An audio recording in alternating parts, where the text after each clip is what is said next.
And so this is the Cancer Conquering Community, and we have a very special guest here, and his name is Michael Permack, a 31-year cancer survivor. And so at this time, Michael, please introduce yourself and tell us a little bit about who you are, and let's hear your story. First of all, thanks, Mark, for offering me this opportunity. And boy, you work so hard to keep the community going, and I really appreciate it. I feel like right now I'm back at my bar mitzvah to present this. It's crazy. And my bar mitzvah, I was pretty nervous. Bar mitzvah, sorry, I was very nervous, and I don't know why I'm nervous in front of this crowd, because we all share the same. And I was inspired by a friend to give a TED talk. He said, "You have to do it. You just have to do it." And I said, whatever. And so I want to acknowledge the people on this call. Some people have lost their son or loved ones, some who are going through it. And so it inspired me when I came on this call with Mark and Boyd to actually go through with writing the TED talk. And I'm gonna show you, I'm gonna discuss it right now as I wrote it. And what's really beautiful about this is that my sister helped me write it. And she's here today, and we're both lucky. I think we're lucky to be here, and honored to be here. So here we go. Here's our TED talk. Imagine a 20-year-old man who was excited and enthusiastic. And just received a dream job from PepsiCo. With blessings galore, he imagined a bright future with his wife and 2 young children. What else could he ask for? Fast forward 18 months. This man was driving to a business meeting with a colleague, and en route, he couldn't speak. He could think of the words, but he couldn't get them out. And 1 minute later, he was able to speak. He was like your iPhone going off suddenly, and the panic that ensues that you need a new one. And then it turns back on. That was what it was like. So in the meeting, he started to feel the business meeting he was going to. And hours later, he was rushed to the hospital. He had a seizure, and he couldn't remember his wife's name, couldn't remember anything. And an MRI was ordered. I'm sure you've all been there. With the results in his hand, the doctor's stern look said it all. Good news. Good news, he told the man. You have a benign brain tumor. You have 2 years to live maximum. Most people I see only get 3 months. A loud silence ensued, like the slow motion impact of a car crash in a movie. Before the man went into the fog of diagnosis, in 1 split second, he declared, "I'll be alive to walk my daughter down the aisle, and God doesn't exist anymore." The wonderful path he was on with his family was now changed to a cancer path, filled with fear and thoughts of mortality. The decision was made to leave the tumor alone because it was inoperable in a speech center. They would monitor it every 6 months and takes action when it became malignant. I'm sure you now guess that person was me. And I know that you've all were given different life sentences, but I was given 2 years to live. And here I am 31 years later. It's mind-boggling. My dreams were dashed, and I decisively took the path of isolation. I thought that was the best thing to do. In fact, I doubled down with my wife, and I suggested to her, I'm going to leave the family. I'll go die, and you don't have to worry about anything. I give you full reign to get remarried. And she said, "Are you nuts?" And I said, "No, I'm not nuts. That's my plan." And she said, "No, you're not." And But in that moment, I really lost connection to her. And of course, I didn't leave. I think we all know that what happens to prisoners if they misbehave. We put them in solitary to punish them. Well, I put myself in solitary as a prisoner of my own fear and emotions.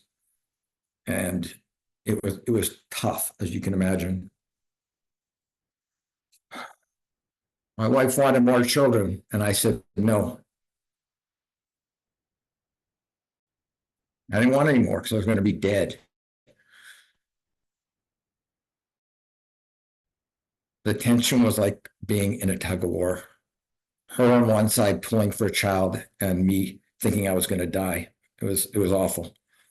We had been to countless therapists, countless, to see if I could, get out of it, and we could how we're going to survive this. And why not try one more?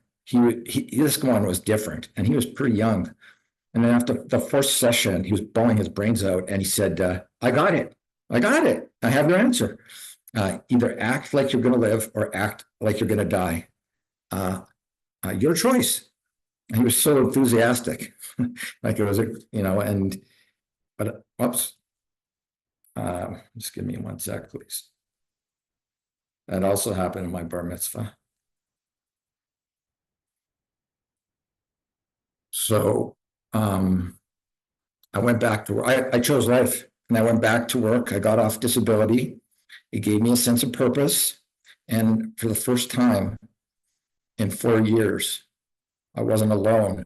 I really integrated into society from isolation. Even though I chose life,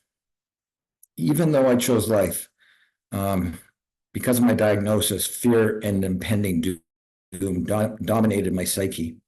I just couldn't get over it. And I started to think when I was writing the speech that there's 20 million cancer survivors in North America, and there's going to be 6,000 people a day diagnosed, and all their family members, and they have to deal with all that. And I don't know why this isn't higher on the radar of government. We've talked about it between Mark and I and Boyd and I, but it's really an epidemic. It truly is. So fast forward. Guess what? I lived past 2 years, and 11 years later, the tumor became malignant. We were devastated, and after having surgery, and I told you it was in my speech center, they can only take 1/3 out. And if that weren't dire enough, they said you have 3 months to live. My immediate reaction, like instantaneous, was, "I've heard that before. What can you do for me?"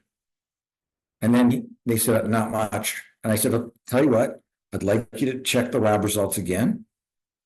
And 5 days later, he came back to me and he said, "How'd you know it wasn't what we thought it was?" I said, "I had no idea. I was just hoping." So what's crazy is that there was a new chemotherapy invented during the period where I wasn't treated, that didn't get worse. And but what they said was, "We don't know how much to give you." And so I said, "Give me a lot. Got nothing to lose." So and they followed through with that. They gave me the maximum dose. Like a lot of you here, I had 27 radiation treatments, not 72. I can't imagine that. With brain tumor radiation, some of you know, you get strapped to a table with a hockey mask, and they screw you down. Now, I always wanted to be a goalie, but not that way. And a wand whips around like crazy, and then something came to me from inside my soul. It was like it wasn't for me. And I said, "This is just going to work." And that was my mantra. This is just going to work. Every time I took a chemo pill or a radiation pill, or had radiation, I repeated my mantra. It's just going to work. It's just going to work. And it's not in the speech here, but 2 years later, I went to my doctor because I went from 180 to 240 pounds, and I was back to 215. And he said to me, I said to him, like, why isn't the weight coming off? You told me to come off. He said, I didn't say that. I told you not to worry about it. Because that wasn't my biggest problem at the time. So that doctor, that same doctor, created another pivotal moment for me. It's almost unbelievable what happened. He asked me to speak at the grand opening of the Canadian Cancer Society building opening, and I said, "Why me? Like, why are you asking me?" And he said, "Well, I don't have a lot of success stories, so why not you?" And then at the age of 45, like I was 29 when I was diagnosed, and now I'm 45. I went on the board, and it was in 2008, in the middle of the financial meltdown. And the board voted on whether to increase, they wanted to increase revenue by 25%.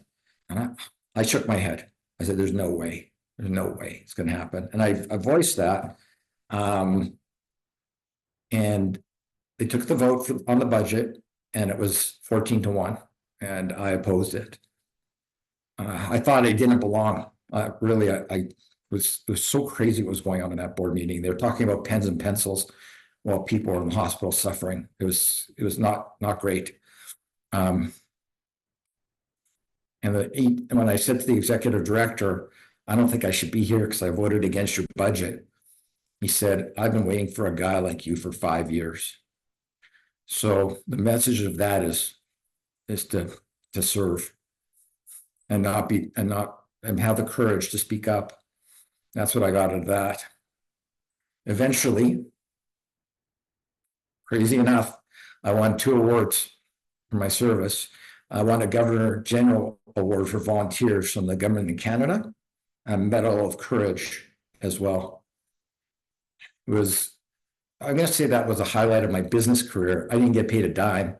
And together with, I happily didn't get paid a dime, but this is recorded, so I can say this. I was a shit disturber that stirred the pot enough to change that organization with a few other crazy people from Alberta, that's a province up in Canada, that we increased revenues by $550 million over 10 years. Like, it was $55 million a year for 10 years. So, and I don't know if I'm going to beat that. It's that in my career. I remember giving a speech to 400 cancer leaders. And, I never thought it was possible. I never thought I was going to do that. And some of them didn't like me very much because I was changing the organization. But, there's nothing, there's haters now on social media. I had my haters, but who cares? I made the biggest difference I think I make in my life other than my family. But then the limelight faded, and I reverted to 6 month scan, thumbs up, thumbs down. Am I going to live, going to die? All that stuff, right? And then it occurred to me 10 years later, an epiphany. I could die from natural causes. I could die from anything. So I suddenly woke up and realized I hadn't planned for retirement. I hadn't done anything normal because I was living 6 months at a time. So I had a close friend of mine, and he was my next messenger. My doctor was one, he's the next one. He told me that you're going to a conference and I'm paid for you and you can't not go. It's in Oakland, and don't ask any questions. So I trusted him, and I went. In the conference, for the first time, I didn't feel alone in my problems. I was with 180 men, and they all had stories. And that's why this is so great, because we get to share our stories. I didn't have this when I was younger. And I made connections. Everybody had emotions. Everybody was crying. And it was, and I realized that some people, like just on this phone call, had it much worse than I do. After that, I realized that my life would somehow be dedicated to helping men and their families accelerate their healing. And I don't know how that's going to turn out, but it will. I got the bug. I got a bug. I followed up with 3 more leadership courses to launch me forward so I could make a difference, but I couldn't act. I just couldn't get my act together. I just, there's something still wrong. And finally, a friend of mine, a good friend, said, I think you might have PTSD. I said, there's no way. There's no way I have PTSD. He goes, just go and talk to the guy. And oh my God, was I that I have PTSD. I didn't realize how much my self-worth was affected. And I felt like we discovered that I didn't feel like I was capable because of cancer. It had beaten me down. Even though I accomplished so much, it still had beat me down. So a key thing that I learned during that therapy was that I am worthy and I am capable because God created me. God came back into my life. A connection was made with my higher power. I don't know if everybody knows this story, but I don't know if it's an allegory or what it is, but I realized I was literally the footprints in the sand, or metaphor, and that God created miracles the whole time and carried me through. So as an update, I just want to talk to you about my family who went through this whole thing with me.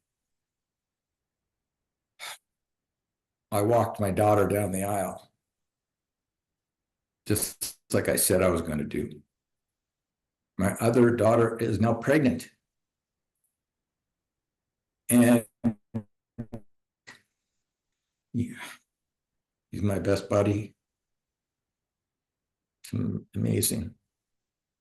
Our marriage has crept up to 38 years. There were highs and lows. There's been both. And as I'm sure veterans of cancer and veterans of marriage have experienced. So I want to leave you with this. This is what I discovered during this journey. The connection and service creates hope. So connecting here with all of you and hopefully serving the community here has given me a lot of hope, and I hope it has given you hope. Listen to the whispers of opportunity that rise and have meaning, because not everybody takes the path of being in this room. And I encourage you to invite people, and I gotta give a shout out to the Hounds because they brought four more people in. We all share 2 things: our mortality and our legacy. So I have a final question for you. Are you going to act as if you're going to live? And what do you do? What do you want to be your legacy? And part of my legacy is I want to serve people. So that's it. Thank you.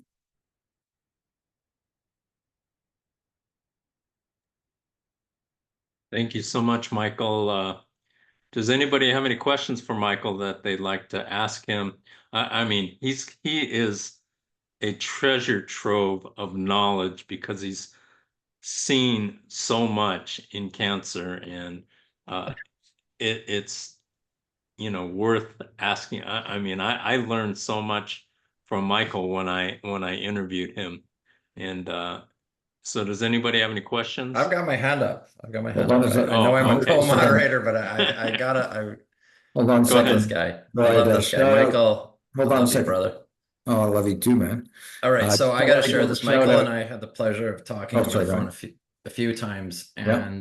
and so I'm going to share my story quick. I'm going to tie it back to Michael's legacy. So, as I said before, I'm a two-time survivor of a very horrible blood cancer, acute myeloid leukemia, and because we were living in Southwest Ontario at the time, and the difficulty of needing an unrelated transplant meant that I had to be have my transplant at a hospital that was an hour and a half from my house. And so, as I say, God got me into remission just to do the transplant. You do the transplant, you get home, and then there was 4 months of follow-up appointments every Tuesday morning, where we had to be at the hospital at 7 in the morning. And a gentleman from the Canadian Cancer Society named Jim Jordan picked myself and my mom up and drove me every day for months. And if I'm not quite there, just give me some grace. But I had no idea how the Canadian Cancer Society was able to fund this program and have these volunteer drivers and have these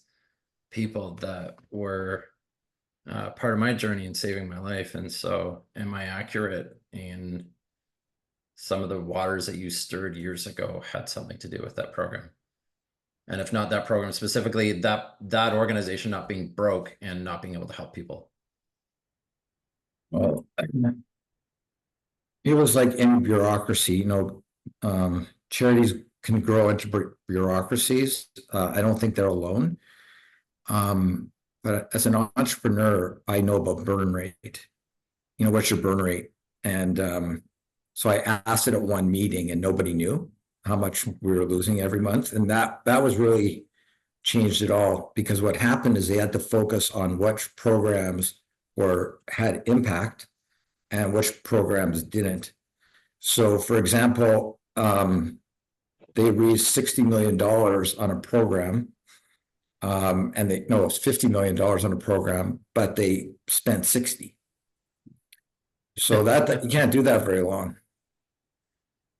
Your volunteer driving experience, Yeah, that is the most highly rated outcome for survivors, measured scientifically, that they get the most hope from. yeah. A really interesting Facebook memory showed up for me that 2016, 17, 18, I did a local bike ride in London, Ontario. I think it was called Wheels of Hope or something, fundraising specifically for the volunteer driver program for the Canadian Cancer Society. So that conversation you and I had a couple of weeks ago has been incredibly impactful for me. We don't know the ripples that we have, and I stand on your shoulders, sir. So with much love, I will use your hands, come on in, raise your hands, come on. You guys have been in Zoom meetings, and Michael, if you want to keep talking, go ahead. Yeah, and just say one more thing is, even though we're all connected like this, it's a lonely journey. It sucks. Lonely journey. And I stayed in a men's group I'm still in there, but not as frequently. And what's really interesting is there's like 20 people in the group, and some of them are addicts. And one was a 27-year clean person. And he came up to me and he goes, "Hey man, just like me, you had a lonely journey." And I went, "What?" I said, "What are you talking about?" He goes, "It's all the same." So, it's good to be kind to other people. And my sister, who's on the phone, I hope still knows where that kindness came from our grandmother. So, what was her name? Doris. Doris. God bless Doris. Yeah, she's my guardian angel. Sure is. That's wonderful. All right. So again, this is open. Throw your hand up. Feel free to guess unmute. I mean, we sort of have etiquette, but Russ, would you like to jump in? Yeah. I wanted Russ Hedge. Don't forget to unmute, sir. You're showing up. You bet, Michael. I got it. Hey, what a blessing you are. First of all, I choose life right along with you.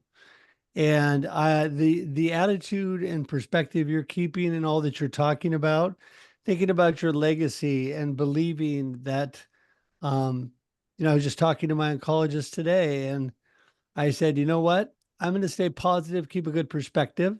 I'm going to let you do all that you can do to your very best. And then we're going to trust God for the rest. We're going to let him take it from there. And I just keep that attitude every day. And I love what you guys are all about. I love this organization. Go Hounds, by the way. And I see a few hiding there. But no, it's so great. I only caught part of it. I'm sorry, better late than never.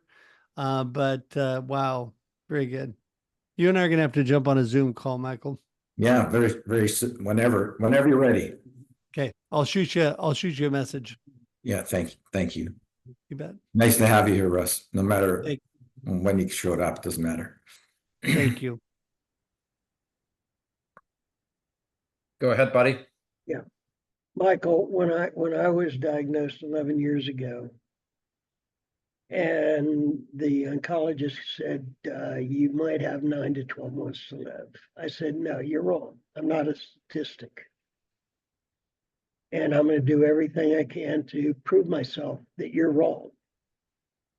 And the first thing I did was within 6 months after my diagnosis, I was on a bus with 50 other advocates going to the state capitol to ask the state government for funding for our cancer center. And I've done that 9 out of the last 11 years. And the 2 years that I didn't do it was because of COVID. Wow. Okay.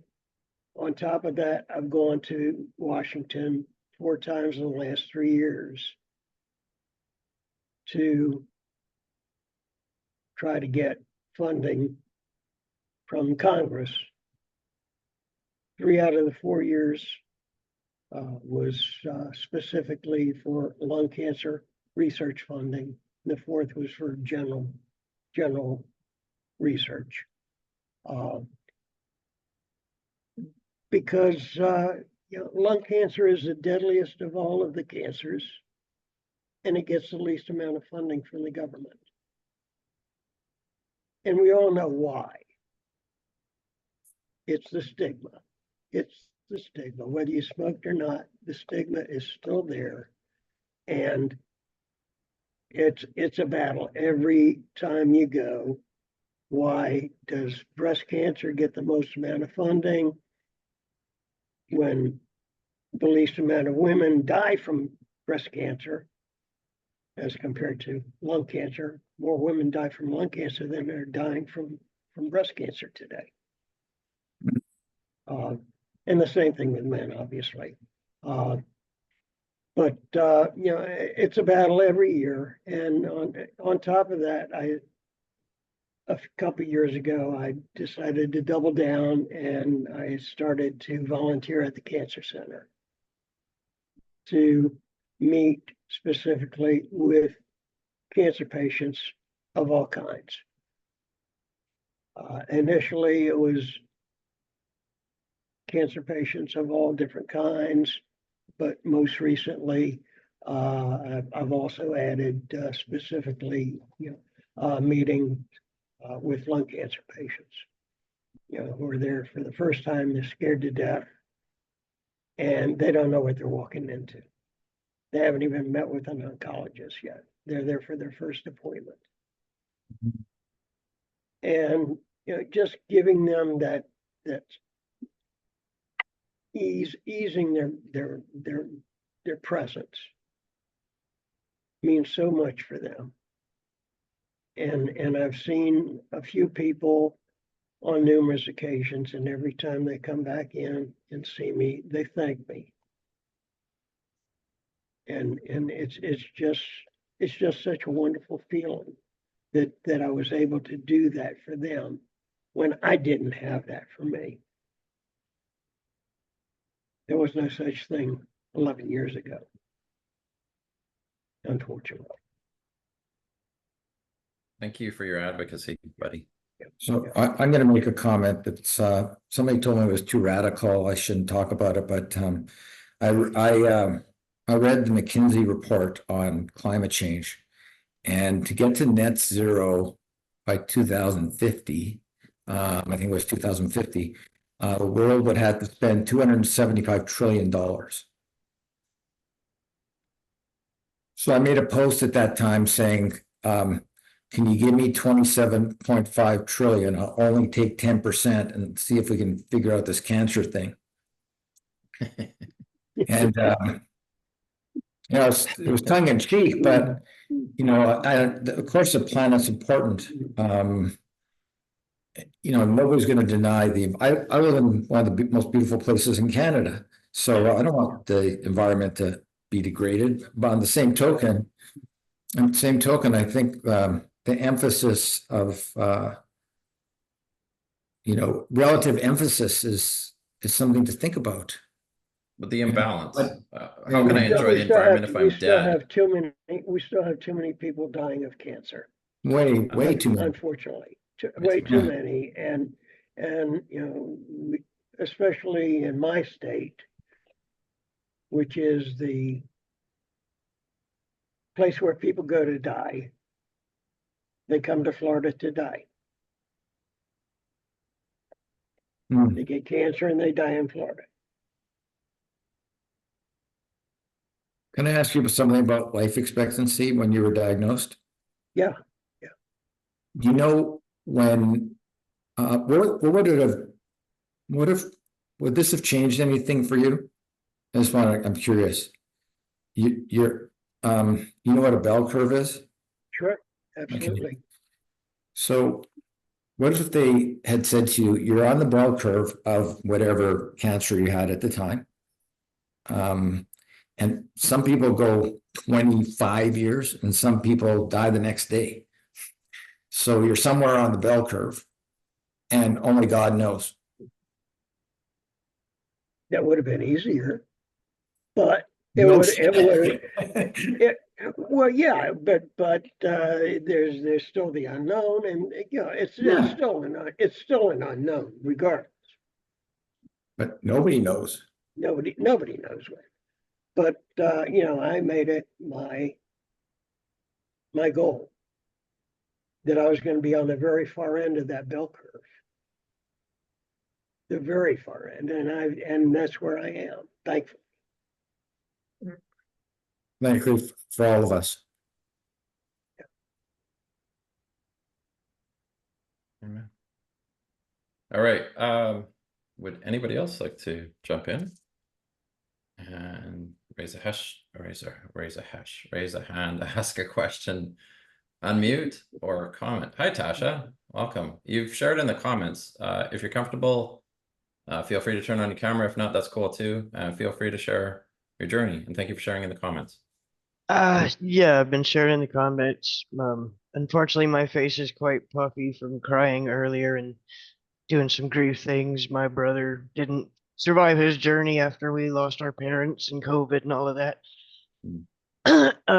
But I shared in the chats that personally in my early 20s, we caught the cervical cancer very early on, and I was one of the very lucky ones. In that respect, I hesitate to even call myself a cancer survivor. I haven't gone through anything like you guys have gone through with chemo and things, but I did watch both my parents go through it a few years later. Each of them had one type of cancer, fought the battle, got a year's remission. And as some of you know, cancer sometimes just goes and hides for a while and then comes back somewhere else, like hide and seek. And in my dad's case, it came back as excruciating bone cancer, essentially relieved by a growing inoperable brain tumor. And mom's was just some different form of cancer she fought for 13 years, various illnesses that just complicate everything else. But yeah, I did want to say that, the worst thing about the 21st century, in my opinion, aside from not having hoverboards yet, is the fact that none of us, everybody on the planet, knows somebody that has fought a cancer fight. Maybe it was your sister, maybe it was your friend, maybe it was your coworker, maybe it was your child, maybe it was your parent. Everybody literally on the planet knows somebody that either has had cancer or has cancer. And that's crazy in my brain. How are we this far into the 21st century and we don't have a cure for none of it? You're right. So And that's it. That's all I got. well, first of all, we send love and peace to you. Thank you for sharing. Thank you for joining us. Unfortunately, though, there's not one cure. There's so No. many different kinds of cancers and so many different variables that one thing couldn't cure everything. Well, and that's kind of my point that like not even one of them, not the lung cancer, not the breast cancer, Well, not the I mean, we're making progress in little areas, and I'm right there with you on that lung cancer thing that you mentioned earlier. That it should Yeah. be getting the most funding because I mean those problems been going back since what cigarette smoking was in TV commercials and They're doing television better. shows. They're So we made doing some better. progress, but not nearly where we need to be with that because we're still That's true. selling the cancer sticks, right? So, you know, part Yeah. of why this community exists is one, acknowledge the grief, two, talk it through, share your story, but three, know that there's people on here that are long-term survivors. Michael, it's a lifetime. Myself, 13 years post diagnosis of acute myeloid leukemia. It was a horrible diagnosis. Jessica Wright doesn't have her camera on. And I'm calling her out if she wants to turn her camera on, but I know she's been busy. She's one of our co-host moderators, etc. Childhood cancer survivor, like 40 years, one of the longest living in the world. And you know, the thing with grief, the thing with looking at cancer and all this stuff, part of me has turned cynical. Part of me has turned into a skeptic that I don't know that they necessarily want to find a cure, but I don't focus on that. What I focus on is advocacy and action. And so when I talk about action, a week ago, I was in the Poconos with Dave and some other friends, and the inaction thing was with Man Up to Cancer. It was a gathering of men with cancer. People are like, what do you want to do on the weekend? You know what I wanted to do all weekend? I played cards, I shared my story, cried and laughed. That's all I wanted to do. And that's all I did. And I know it brought me healing. And action is advocacy. In the past, like I said, I've done 100-kilometer bike rides for raising funds for the Canadian Cancer Society, and we got to do what gives us hope and a sense of purpose, etc. But you know, these support things, like, they weren't, I don't know, maybe Michael has a better opinion on this than me. I don't remember this even 5 years ago or 10 years ago. There were different groups, like, where you would maybe meet in person or whatever. But like, I lived in London, Ontario for 18 years. The cancer support group that I was with was called Wellspring, and it was great. It was at the YMCA, and it was me and a bunch of 75-year-old women.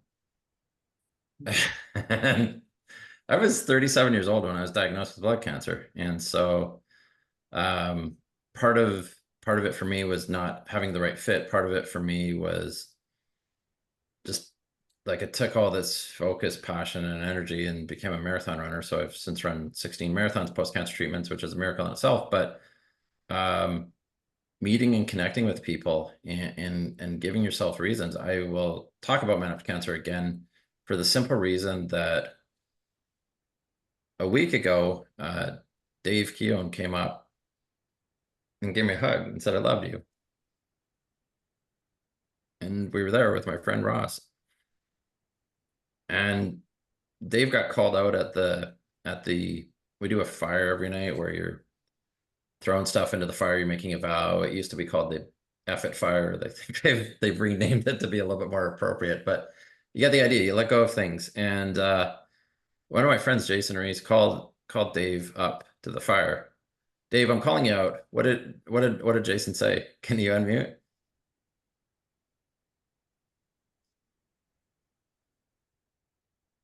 I can't remember exactly what he said, but I can tell you the story a little bit.